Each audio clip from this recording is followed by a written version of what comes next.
Hello and welcome to the final bell, brought to you by Panther Tyres. It's great. Well, footy's back. That's the first reason why it's great. But secondly, it's because we are all back together. Stokesy and Scotty Gullan. We're here within the Deakin Community Centre, Stokesy, am I right? That's correct, Cameron. Great to see you both actually in person, not staring at a screen. It is an absolute pleasure. It's a pleasure to get out of the house, Cameron, to get away from the two kids. So I'm really happy to be back. Scotty? Yeah, no, very excited to be in your presence. What I have noticed, Scotty, while we've been away and working off Zoom and off the screens, you don't get a great appreciation for exactly the physical condition that we're all in. Where's this going, Cameron? What I have noticed since we've come back together this morning is that Mathew Stokes is in the most magnificent physical condition. You've been bicep curling, tricep pushdowns, push-ups, whatever it is, galore in isolation. You're looking magnificent, Mathew. Thank you, Cameron. It's the nicest thing you've ever said about me. But I think when you're in ISO, I think you realise that there's only a certain amount of time you can get away from the kids, and that's to work out. So let's just say I've been doing it a fair bit. So, look, I'm just happy that I'm in half decent nick. And also, you know, I was preparing myself to come back as well. I thought there was a chance that I might get a tap on the shoulder. Not really out there, but look, it's. I'm glad I'm not like some other past players that we know, Cameron. Well, the gauntlet's been thrown down. I reckon I need to do a little bit of work now, get a bit of conditioning going. But we are going to talk plenty of footy in this podcast. Obviously, a terrific win by the Cats on Friday night against the Hawks. We're going to have a chat to a former teammate of ours, Stokesy. We're hoping we can get a hold of him. We have got the text message. He's elusive. That Jimmy Bartel is going to join us on the podcast. We're going to promise it now only because just before we started recording, he did text back Tommy Peters saying, I'm in, all good. But there's no guarantee he answers the call as well. That's 100%. There's no more guarantee in life than Jimmy Bartel not answering his phone. We're going to get to your questions too. We appreciate all of our listeners sending the questions in. But let's get straight into the footy. Friday night, turned up here at GMHBA Stadium. A close first half. A blistering start, first of all, by the Cats. Then a close remainder of the first half, and I thought, this is going to be a bit of an arm wrestle for the rest of the game. The Hawks had crowded up the stoppages a little bit. The Cats weren't able to get those really quick, deep entries and score from them.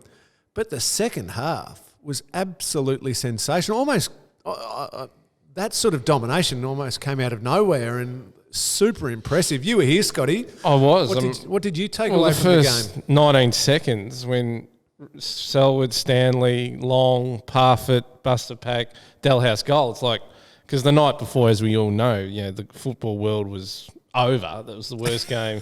Everyone was suddenly saying, what are we going to do? Shut the competition down. And the Cats, that just epitomised, the tone was set. Stanley was outstanding. But the second half, Danger got busy and the whole lot. They just moved the ball really well. They made Hawthorn look second rate. Stokesy, Brandon Parfitt, a name Scotty just mentioned there, superb. Looks like he's come back. His hair is doing all sorts of wonderful things. I loved his hair. I actually loved it. Check with you. How do you deal with this thing? Look, I don't deal with hairstyles too well. I'm old school. I would never like that as a teammate.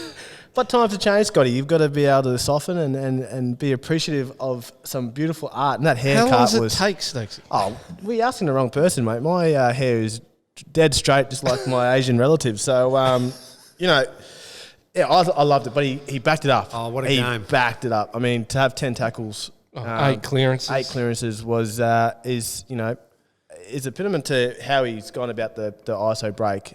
He's come back and ripping Nick. And all our players... apart from one particular one, has come back in unbelievable nick. Unbelievable. Are we hinting at someone? I don't have to hint, Cameron. What's the commentary about a certain player? You're not talking about the little master, are you? You said him. I wasn't bringing him up. I'm not as outraged. No. It's not outrage. He's as thick, solid, and he's playing more forward. It's like he's going, this is what I need to look like to play this role. And everybody fumbled on Friday night, and he didn't. He did not. So I sort of don't care. If you can keep that up, you can be as big as you want, Gary. He was outstanding. He was the reason why we actually were able to be competitive in that second quarter when Hawthorn got on top. I reckon it was the difference being able to keep us in it. So, Gary, I love you. You're a brother. So if you continuing to play like that, there's going to be no questions. How about that centering kick to Stanley from the boundary line? He was going for goal. He was not centering.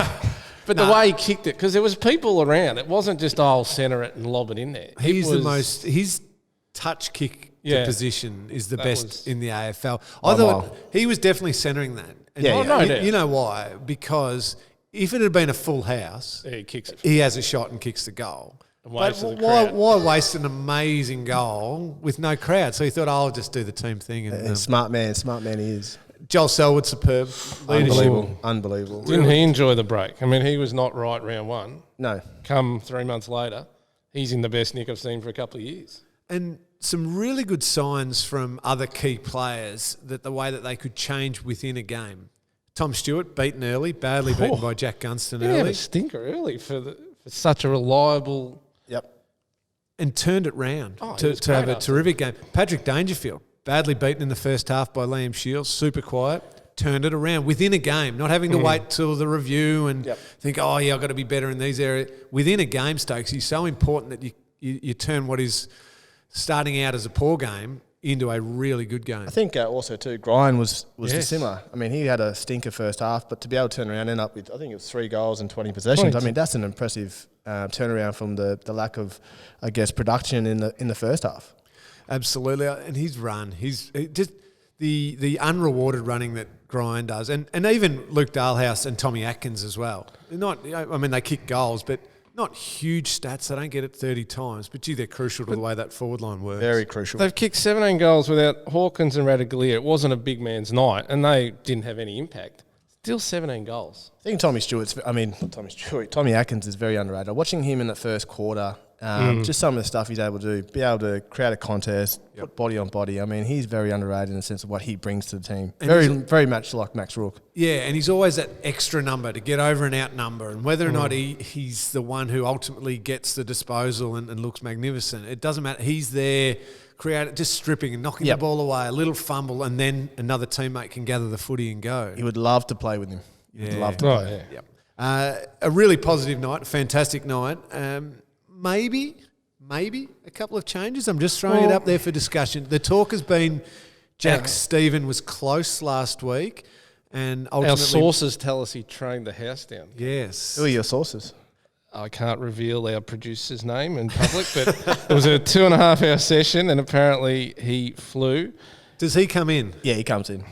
So who for? I'm not going into that argument, Cameron. I've already bagged my ex-teammate. Gary Rowan had a knee injury. And do we know how serious? No, well, they say he's going to be okay, but he did have limited game time, so he would be in the vicinity. But then... So maybe Stephen for Rowan. I know it's not quite like for like. You got Jordan Clark, who we shocked a few of us wasn't there. Does Clark come back in, Stokesy? Look, after the performance on the weekend, I think Jack Stevens is definite.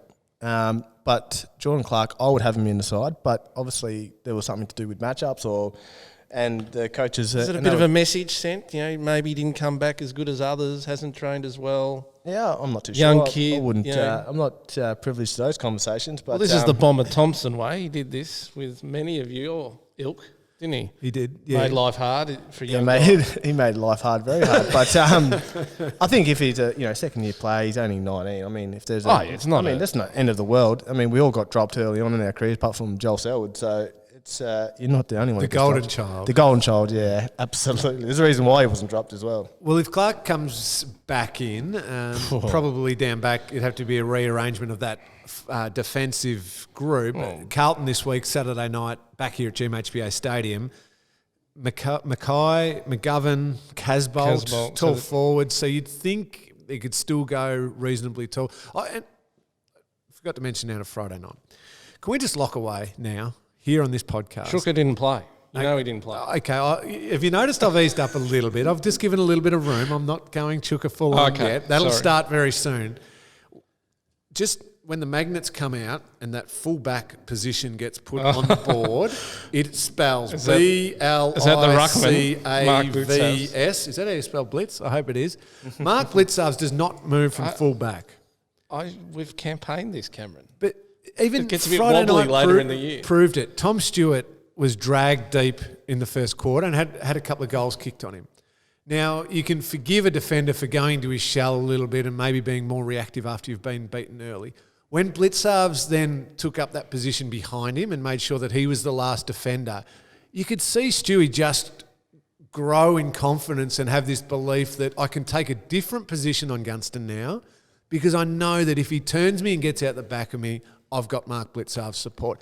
He's the glue that holds everything together with his running ability well off the ball to be that last person, but then his incredible way of intercept marking, just getting a fist in, closing space, everything like that. All those other defenders grow when Mark Blicavs is there. And I think the best thing about Blitz is not only, and it shows in the telecast at the moment, is that his voice, his direction and telling his teammates where to set up, where to go, where to move. I mean, that's the difference between him and someone like a Tommy Stewart who's back there. Probably still growing into that player, but I think Blitz and his leadership out there and his direction is probably the best part about his game.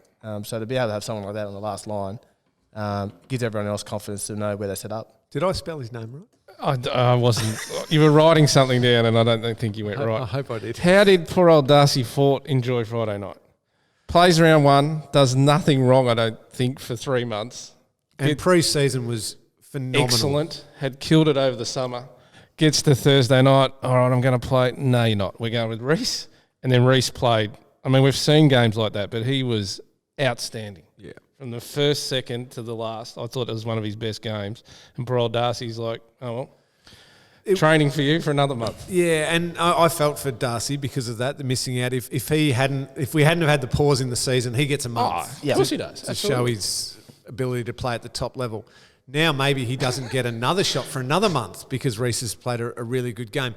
But you know what? I reckon Darcy Fort was one of the big reasons why Reece played that good a game. Yeah, good call. Because his pressure, full position now, is so intense that Reece has to be sharp. Yep. He has to be spot on every single game. And Maybe Reece should have a kid every week. Congratulations. Congratulations, Reece. What was it, Wednesday night? Yeah, I mean, to play the way that he played, I mean, it was unbelievable watching him play. I was blown away how well he did play. But you can see that he was obviously motivated because of the birth of the baby. So, maybe I don't know if that can happen. I'm not sure we can orchestrate more of that, but it's impressive. We're going to take a break in a second. Jimmy Bartel is hopefully coming up in just a second. Just before we do, forecast quickly onto Saturday night. Cats, as I mentioned, playing against Carlton here at GMHBA Stadium. On the weekend's form, it's not a worry in the world. There's a big tick. It's just a turn-up job. But Carlton... There is a man in the middle, though, for Carlton, regardless of how much they're struggling around it. His name is Patrick Cripps. Let me throw something at you. Sam Menengola, we noticed, he played well. In the second half, they had him in the middle on a bit of... He seemed to be doing a bit of trial manning up. Good physical matchup. Tall... If there is such a thing against Patrick Cripps. Well, you know what I mean. Yeah. The greatest specimen on And I think you got to sit on him. I don't think you let him... I know coaches like, it's head-to-head, you know. I don't like that. I mean, you made your career about... With a guy like Cripps, you don't just go head-to-head, do you? No, I don't think so, because he's going to get it 25 He's times. the source of everything for Carlton. Yep. So Menengola, I reckon that... I envisage that could be something where they're trying to get him a little something else you can do. That's a good pickup. Well, he needs to do something else to stay in the team. I mean, there's going to be pressure for just mid-high half forwards. Well, ultimately there will be. You're absolutely right, because Jack Stephen comes back in, and if Gary Rowan's okay and they don't go with a forward out with Rowan and Stephen comes in, maybe it is a Menegola who gets squeezed out. So adding that something extra to his game is going to be important. I mean, Cam Guthrie's done that job, but physically, Menengola, and he can run. Maybe that's where they're heading. Clever run widths now have to be able to hand opponents over and move onto someone else and within a team defence, but you can really play a more of a locked-in role at the stoppages, and that's where Cripps flourishes. Phenomenal. He's just a beast. I think it's probably good leading into sort of hopefully what it's going to be a finals campaign this year is that every team that we play against is going to have a dominant midfield. You know, you look at Scott Bennebury, you've got Kelly at GWS, Dusty. I mean, these guys are going to have to be locked down. And I think that's probably something that we probably lack in our team, is someone that can go to them and do a job. So, if it's Menegola, if it's Guthrie, I think if you have two options. We have two options, and if they can give you something else, where, Sam Menegola kicked 2 goals in the weekend. If you have a midfielder who can go forward and kick goals, I mean, that's, worth your weight in gold. Absolutely. We're going to take a break. As I said, the Cats playing at GMHBA Stadium Saturday night against the Blues. Speaking of GMHBA, it's important to stay healthy while staying at home. That's why GMHBA have partnered with Keezer. If you're a GMHBA member with extras cover, you can access telehealth or in-centre physio from the team at Keezer with no out-of-pocket expenses up to your annual limits until September 30. Waiting periods and sub-limits apply. Search GMHBA Keezer, that's Kieser, for details, and stay healthier at home. Let's take a break. The Brownlow medalists, the Norm Smith medalists, the 300 gamer, Jimmy Bartel is, fingers crossed, coming up after the break. Welcome back. Great to have you with us on To the Final Bell, brought to you by Panther Tyres. Stokesy, we've spoken in the past. You've be due for another. Had the car sorted out by the guys from Panther Tyres. Absolutely. About to get a service actually next week, Cameron. They'll come pick up the car, take it away. I think they're sick of me already. I think I'm milking these freebies too much, so I think we might struggle with this one. Well, we appreciate the support of Panther Tyres. If you do need your car sorted out, give the guys at Panther Tyres a call or jump on the website. We were hopeful of getting this man. We were unsure whether or not we could lock him away, but we've got him. The Brownlow medalist, the Norm Smith medalist, the 300 gamer, the legend of the Cats, Jimmy Bartel. Welcome to you, Jim. Thanks, Ivan. Thanks for having me. We've got you via Zoom, so we're looking at you on a little computer screen here. It's very exciting to see. What hat are you rolling? We've got the Celtics here. We've got the Phillies here. What do you got, Jim? I've got the Milwaukee Bucks at the moment. I tend to be more follow the players in the NBA. They do shift around a little bit, and it's a bit hard not to get on the Giannis, the Greek freak, playing there for the Milwaukee Bucks bandwagon. You're always all over the American sport, Jim. Is the NBA going to get rolling again? Well, they reckon it is, and I think there's been a bigger press to get it going forward. Now there's a big debate from the NBA players. Should they be playing basketball at all with all the social stuff going on, the Black Lives Movement, whether basketball is a distraction that they need. Others think, well, it is a distraction. So they're slated to play in probably 2 weeks, but where that goes ahead now will be interesting to see. Yeah, so we got Kyrie's against it, but LeBron's come out and said, no, let's go. I think LeBron will win that argument, won't he, Jim? Yeah, but I think he wins all arguments. I think he's president executive. But Kyrie's part of this union or coalition, as they call it, of players who are getting together. And you've got LeBron's movement, who's trying to do a lot of stuff. And then you've got Kyrie, which I think's got Dwight Howard and a couple others involved who think there's a lot more to the world than basketball at the moment. And Kyrie's team won't be taking part. And neither is he, though. Exactly. Because Brooklyn are terrible. Jim, you've been out of the game. How many years now? This is my 4th, Cameron. Ooh, so you're starting to get old like me and grumpy. Old and grumpy. Old and grumpy. What are you? Just tell our listeners, what are you doing with yourself at the moment? Bit of media, bit of business, bit of. We shouldn't mention the fact that Jim's on a rival club's board, the mighty GWS Giants. About that, actually. You got crisis meeting after this, Jim?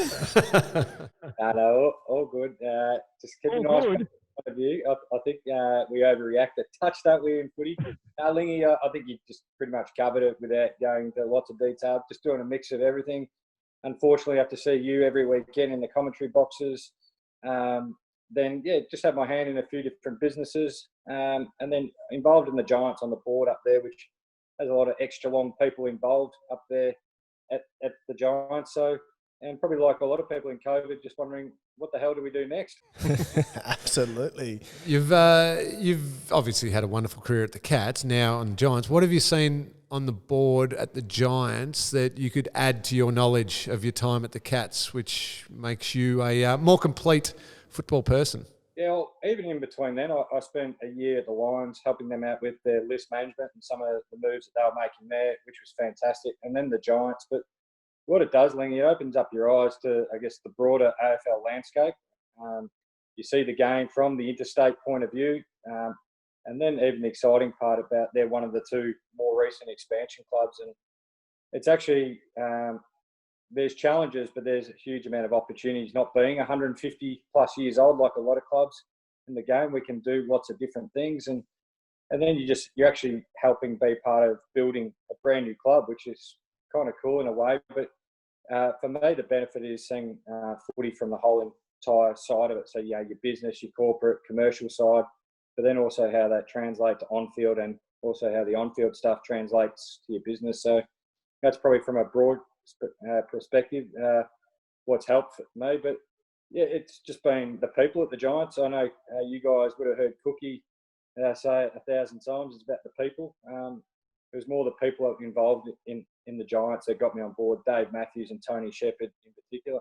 Hey, Jim Bob, obviously you just spoke about your experiences with other clubs, with Brisbane GWS, and obviously the career that you had here. You seem like you're a little bit wasted of not just doing a little bit of everything. When are you going to jump into something full-time and have you got any, goals to be out of clubland and in list management or jumping in coaching at all? I do, Stokesy, and even at AFL headquarters where you've done a lot of work as well. I know you and I used to run into each other a fair bit there, and that's even the reason why when I finished, I went and did a couple of things with the AFL in different ways. I just wanted to see how it all looked from different angles. To answer your question, yeah, I'd love to get back in at clubland. If anyone wants to offer me a job, I'd consider it, but I just don't know what it is at the moment. And I don't think there's too many jobs going at the moment in AFL. I think, there's been a massive restructure across the industry. Now, Jimmy, most of this podcast is dedicated to getting people on to hang it on these two co-hosts. Yeah. You and Cameron won't go back way, way, way back, Falcons, etc., even at school. St. Joey's, yes. What was the difference? Take me through your first meeting with Cameron Ling. I want the whole box and dice. He was a god at school. He was an icon. I know statues are a big topic at the moment in the world, but each Year 7 kid had a week that a group of Year 7 kids had to go to polish the Cameron Ling statue. It was positioned behind the goals on Main Oval. I think it's still there at the moment. He just strutted in. Like, I don't even think he wore a school uniform. This is gold. And he referred to himself in the third person. He was a big third person. And it was that, the Lingy doesn't need to go to school. The Lingy grace you with presence. The Lingy doesn't need lunch. You'll go get him lunch. So that's how he spoke. It was inspiring, to be honest, Scotty. Is that where you got it from? They certainly never listened to me if I did speak like that. Little Jimmy was the superstar young footballer. Because you had a couple of years behind him, so you were in awe of him, obviously. And to be honest, we were. Like, football was massive at St. Joey's and still is. Like, that's what it's been known for, of course. The amount of guys drafted the Cats, but now at other clubs. But Lingy was a gun around Geelong. Everyone knew how good he was. You guys have lived in Geelong. You know about the local footy and everything like that. He was a Brainium. But he was also my coach. The chunky full forward, as Mick Turner used to call him. But Lingy was, I think you were Year 7, 8 coach, weren't you? You're helping out one year. Yeah, helped out the great Dave Brainey. I'm sure some Geelong people would know Dave Brainey through cricket circles. He was coaching Jimmy's team, which I don't think you didn't lose a game for basically your entire time at school, Year 7 to Year 12, from my understanding. Year 11 was the first time someone scored against us, which was a rush behind because Dave Brainey said, we better practice a kick-in if we're going to go into Year 12. In all seriousness, that's why all the young kids love Lingy, because he was a ripper. It's how everyone knows him now. But he was a star. Like, that's what happened at St. Joey's, that the younger boys looked up to the older boys. Well, do you think, let's talk about statues. Do you think it'd be more important to have a statue of Cameron playing football or at the Bart Lammies? Well, or singing Akadaka?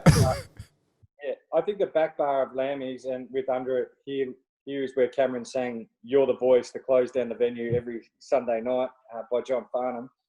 But I have to admit, though, Cameron Ling, a lot of people don't know, actually helped me get drafted to Geelong after probably one of those back bar Lammy sessions. The Geelong Cats weren't too keen on, as Ling calls me, the little kid with a helmet from Bell Park, and he actually convinced them. Was it a week before the draft or 2 weeks before the draft? And they said, "Oh, we're not sure on him." I can't imagine Wellesley was in the back bar at Lammy's. No, it wasn't at Lammy's. There was a couple of conversations going on, and I reckon a bloke who can find the footy and has got a footy brain and is hard and tough and great in a contest, I thought that would be a definite asset for the Geelong Football Club, and I reckon that basically described you perfectly, Jim. Maybe. So I can't hang too much on him because I don't think my Cats career would have got going if he hadn't put in the good word. It was like a job interview. He was my You've hung it all on him, mate, already. All right, then. I haven't started yet. We'll change tact. What about when a zookeeper from Adelaide strode into the club, a little zookeeper, and you were making your way at that stage? What was Stokesy like when he strode in? With confidence it would have been, wouldn't it? No. I remember watching Stokesy's highlights, and one of the first things you do when you watch the SANFL highlights, you look at why they got a funny little point post. I just saw Stokesy kicking bananas and snaps everywhere. So knew we had a pretty tough and skillful player. And then we became pretty good drinking buddies off the field there. Well, I lived with Dave Johnson at that stage, and Dave was in young love with his now wife, Stacey, and she was living in Melbourne. So that was a great opportunity for Stokes and I to pretty much move into Dave's house at 55 Camden Road and have pool parties. Great memories. Having pool parties at all hours of the night there. So, and now we're in charge of the young players at the footy club. It's great role models. Yeah. So I hope you two aren't going into player welfare anytime soon. But no, Stokesy was absolute beauty, and I still tell people to this day. I don't think we would have won the 07 preliminary final against Collingwood. I know Brad Ottens was unbelievable, best man on the ground, but the little forward pocket with the very good moustache, I think his goals in the first quarter pretty much helped us get over the line. 3 goals that night? Yeah, 3 goals. 3 goals. But Jimmy, I've got to ask you though. I mean, clearly Joel. I mean, it's not even worth mentioning Joel Selwood because he was the ultimate coach's pet, golden boy. He's just perfect. As far as blokes who were really the coach's pets, but in a cheeky, different sort of way, James Kelly and our man here, Mathew Stokes, were as tight with the coach and would claim to be the little rebels who could get away with this and that. But when it came to coach's pets, Stokesy was one of them, wasn't he? Yeah, I think he grew into the role really well, Lingy. It's like he identified Mackay Diva and James Kelly and thought, you know what, I'm just going to tuck in one out, one back from that because it's a bit like Humidor or something like that. We realised second prize can pay you a lot of money running second prize to those great racehorses. Stokesy did that.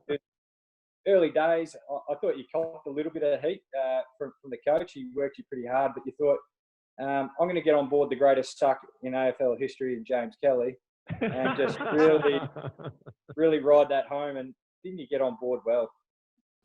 I learned from the best. That's for damn sure, Jim Bob. It's smart. Hey, exactly right. Got me a career, got me a couple of premierships, so I can't complain too much. Let's talk a bit of footy because you're talking a lot of crap, and that's meant to be for me. So you must have been obviously you watched the game on Friday night. You must have been pretty proud of the guy that's taken over your number. He played a pretty impressive game. Yeah, I absolutely love watching him, and I think people thought I was taking the piss a little bit, saying he's one of my favourite players because he's wearing the number 3.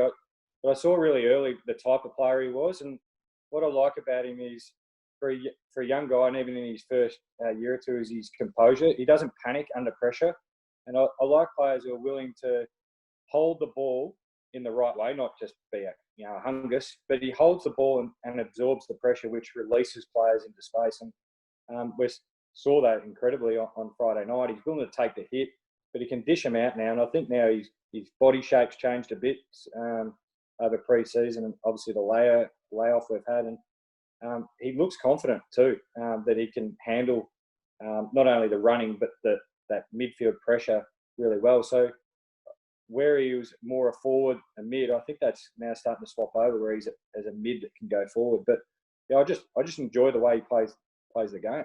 Someone who's swapped maybe is now a forward more than a mid, and a bloke who you've had a wonderful relationship with over many, many years, I reckon 20 years worth. Are you still blown away by little junior, Gaz, still running around. He's 125 years old. He's been tagged every week for nearly 350 games, and yet he can still go out on an AFL football field against the best athletes, the best footballers in the country, and can still deliver big-time performances. Yeah, Ling, he's that old. His hair is actually starting to grow back. He's gone around back the other cycle. So, look, it might sound weird. I'm not surprised because, I have seen him for so long. We started off junior footy together when he did have the big, long, surfy hair. But Gaz is one of those unique players, and we spoke about American sports and things like that. The absolute superstars and champions get to a point where people don't even worry about what they're good at. They keep trying to find fault. And I find Gary's at that stage of his career. And even last year, the people who were picking fault in him, let's be honest, there would have been a flip of the coin of whether he was in the All-Australian half forward. And at age 58, how good is he? He's probably now playing the role that we all thought he was going to play when he first came back to the Cats, which is, call it 70-30 forward mid. And look, if Gaz could kick 25 goals in a shortened season this year, why doesn't he go again? I never understood, if players are absolutely dominant or going well, why do we move them on? We're at the elite level. This is not a development competition. This is not TAC Cup or under 13s where you hand out participation trophies. You pick out the best players who are going to win your games. And if you cover over name or age, and you can go, right, my half forward, let's say it's a full season, Gaz was last year, I'm going to have a half forward that's going to average me 24 to 25 and kick me 35 goals. You go, done. Concrete that to the board. And that's what Gaz does. So I think we overcomplicate it a bit too much. You're a statesman of the game now, Jim. After Thursday night, the game was about to die. What's your take on shortened quarters, interchange? I mean, I'm a glass half full, man. Where are you with the state of the game? I'm more than half full. I'm 80% full. I've just taken a sip out of the top, Scotty. I think people were expecting after the 80-odd days off that they were going to get 1989 grand finals all played this weekend. There was this expectation that we're going to have footy utopia, that every game was going to be the greatest game that ever lived. Thursday night, if you actually go back and look at the last 4 times Collingwood's played Richmond, that's been the game. Collingwood's MO to beat Richmond is, if we hold on to the footy, it means Lynch, Martin and Riewoldt don't get shots on goals. And they just played that way. And the fact it was shorter, the score was shorter. If you went to the full-length game, the score probably would have read 50, played 50. I don't know what everybody else is expecting. I thought the Geelong Hawthorn game, for a lot of it, was a good quality game. Port Adelaide were unbelievable, even though they belted the Crows. Giants, Kangaroos was awesome. There was some cracking games across the weekend. And people who think, footy was at its greatest in the late 80s, I went back and had a look at it around in 1988, just picked one of the years. There was only 2 sides out of the 14 back then that broke 100 points. So what I'm saying is there's been good footy and bad footy forever, and I think people thinking it has to be perfect. I think they're trying to get something that they'll never achieve. As always, Jim, you do make perfect sense. Very well said. And a couple of little, just one thing I'd love to add. Is if the boundary umpire just threw the ball in straight away, or the umpire just balled the ball up straight away. Wait? Don't hesitate. Just that. I think it would create just slightly more chaos, a little bit less structure, a little bit more instinct, and maybe we get a little bit where a team can actually break through. That's one little tinker I'd make. But apart from that, I'm with you, Jim. Well, why does the boundary umpire have to turn around? Why can't he just pick up the ball, turn it, the coaches do at training? Just turn around, bowl it in, let's get it going. Why does he have to turn around? One from each team's got to compete for it. So, you're smart enough, players are smart enough that you don't go, there's 2 blokes there competing, now I'll jump over the top. We know there's no third man up, so just let 2 blokes compete. Hang on, I did this role at the footy club in pre-season. It's not that easy, Jimmy and Cameron. I had to run around, chase the ball and throw it in. Well, you got big goofy people like Brad Oddens and Reece Stanley that they actually can't get there. Don't wait for them. Chuck it in. If it hits the ground, play on. Chaos. I'm with you. But with the new rules, I'm surprised, and this probably reflects what everyone's thinking. Coaches are naturally defensive-minded, dour, boring coaches. Is that no coach? We've had nearly 2 years. No coach has actually come up with a plan yet for the new kick-in rule. you watch every player, he still stands there in the full back square. He ums and ahs, and he either kicks it short to the pocket, which technically now is backwards because you can come out further. So he kicks it backwards to the point post, or they just hack it long up the line. Like, surely after the last 2 years, why haven't coaches actually? There's 25 of you, or there's now 3 after COVID, but there were 25 of you before. But how can you not figure a way to expose the opposition when you have considerable amount of distance and you're allowed to play on it any time and quickly? Bang. There you go. He's too smart to be here. Got to get back in clubland. Jim, well, we have heard that any clubs out there, let's Jim jam a footy, list manager, He could do a whole lot. CEO, coach maybe one day. We'll see where Jim's interests lie. But, Jim, great to have a chat with you. Thank you for coming on, and all the best for the next couple of weeks. No doubt you'll be a busy boy with the media Crisis at the Giants. It'll take up a bit of time. I appreciate your time, Jim. All the best. Thanks, boys, and Ling, enjoy that large pizza again. Thanks very much to Jimmy Bartel. They're just a side note. None of what he says is even close to true. It's all just... We're going to have him back next week for part 2 of that. Oh, dear. We will take a break. We'll get to your questions up next. Welcome back. Great to have you with us on To the Final Bell, brought to you by Panther Tyres, but also brought to you by Deakin University. Digital is in Deakin University's DNA. With 40 years of experience in distance and online learning, discover why they're the #1 Australian public university for overall educational experience. Premium, proven, loved. Study online at Deakin. Great chat there with Jimmy Bartel. You don't have a right to reply. Maybe we should next week. I need a Dedicate a little Jimmy stories when he's not here. I need a right to reply. That would be very interesting. Completely made up. We're going to get to some questions from our fans, from our loyal listeners, and big thanks to everyone who sends it in. Keep them coming in. We do love them. One thing, you talk to a lot of the players, Stokesy. Yep. Just before we get to questions, are they okay with the fact that the ball's a bit slippery these days? Is it all right? We've got these new footies. They're called Sharon or something like that. It's a new thing, yeah. They've never been around for long. Oval shaped. You know what I thought about on Friday night and Thursday night when there was a lot of slippery balls. Remember when Rookie and Brendan McCarthy used to we used to have a bucket at the end of every station? With some detergent in it. And they'd put it in there and then we'd have to handball it around. It made me think of it straight away. I remember Rookie once just lathering up the balls with soap to get us better. I don't know how the players survive now with these slippery new footies that we've got. So you're referencing Eddie Maguire's come out. For goodness sakes. And Scotty. Declared that it's Sharon's fault? It's Sharon's fault. A footy that we've used for 150 years. The varnish, they haven't got enough on or too much or something? And we want to change to these dimpled rugby style balls. You serious? We've gone... It's not like you to Hey, don't take what Jimmy said about you and take it out on Eddie Maguire. Or Eddie. Can we ring Jimmy back? All right, let's get to some questions. This one's for me from Jack. Oh, St. Joseph's? Ling, who are your top gingers of the game and where do you think Matt Rowell will rank? He's rocking Number it up. one. Number one. How's the rig on the 18-year-old? Do you want to just ease into your AFL career a bit there, Matty? He was playing against the West Coast Eagles. I think he's the best in the comp already, isn't he? I'm trying to think of red tops. Stokes, who else have we got? I'm not going to stay out of this conversation. But come on, Mathew. What? Seriously, what other redheads have we got? Yeah. Tom Lynch from Adelaide. Yes, he's definitely. James Sicily from Hawks. He's a. Is he red? He's learned from yours. He put some bleach in it. Jack Rewald is definitely red. Yep. BB's still the number one man. He's number one by a mile. Yeah, he's number one. Yeah. Gary Rowan, of course, one of our own here. Chuck. You had the title though for many years. It's not a lot. Was it of a good other title to redheads. have? Every year it'd come up, wouldn't it?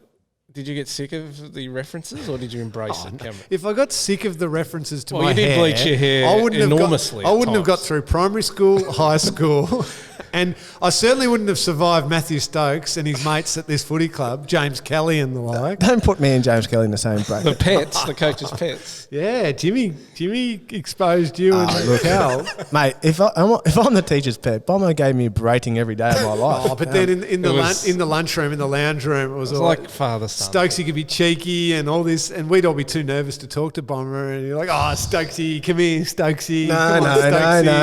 No. Bomber used to ask me if I caught mum and dad, and if I hadn't, he'd give me an absolute roasting. And then asked me if I went out on the weekend. I said no, and then he'd go, "You're lying." And you'd say yes. Yes.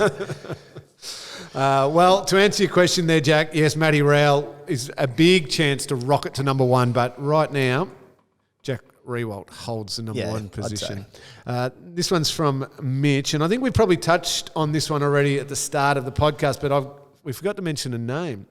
Mitch asked, Stephen, Kohler and Clark are part of the best 22. How do we fit them in? We've already spoken about Clark and Jack Stephen. Kohler Jasny. I think he's in our best 22, but right now, someone has to underperform for him to come in. Yeah, I think... Is he right to go this week?